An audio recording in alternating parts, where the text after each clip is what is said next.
大家好，欢迎来到快乐手工。今天我做了这样子的一款小手工，一个母鸡的造型哈。我呢还做了一个蛋，本鸡蛋，蛋黄黄吧。大家知道这是干什么用的吗？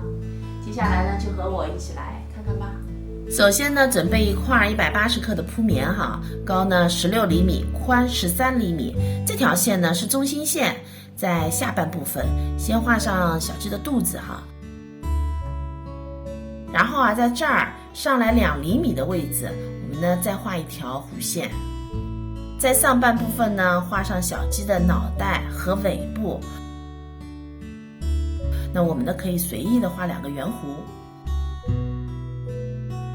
现在呢我把材料都剪好了，这2份呢都烫了铺棉，它俩是相对的哈。白色的材料呢其中一份烫了铺棉，大家有没有发现上面的材料呢比它来的短？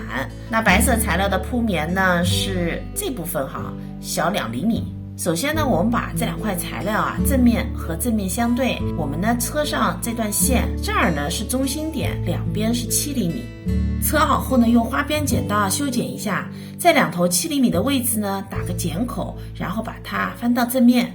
接下来呢我们拿出2块宽2厘米长4厘米的铺棉，我们呢画一个鸡冠和鸡的小嘴巴哈，把铺棉呢剪下来烫在面料上。缝这儿的时候呢它非常小哈，不太好缝。大家如果用红色的布织布呢就可以把它给代替的哈，我呢没有红色的布织布，所以呢手缝一下。现在呢咱们把鸡冠和小嘴巴哈用针线呢固定在相应的位置上。接下来呢拿出剩下的2份材料，白色的材料呢我们把它夹在中间哈，我们整个车一圈，在这儿呢留一个反口，因为我们这儿呢是相差了2厘米，所以呢是车不到的。一圈车好后，在圆弧的地方呢用花边剪刀修剪一下，然后呢从反口把材料呢翻到正面。现在呢来做小鸡的翅膀哈，我们呢剪下一个心形，留1厘米的缝缝，缝缝这儿呢剪开，先用针线在圆弧的这儿梳缝一下，然后呢稍微抽紧，这样咱们的翅膀呢就圆润了。接下来呢把小翅膀用长针法给缝上，那反口呢也一起给缝上了哈。现在咱们的小手工就完成了，看到这儿朋友们是不是知道这是干嘛用的了？我的朋友那么聪明，肯定猜到了吧？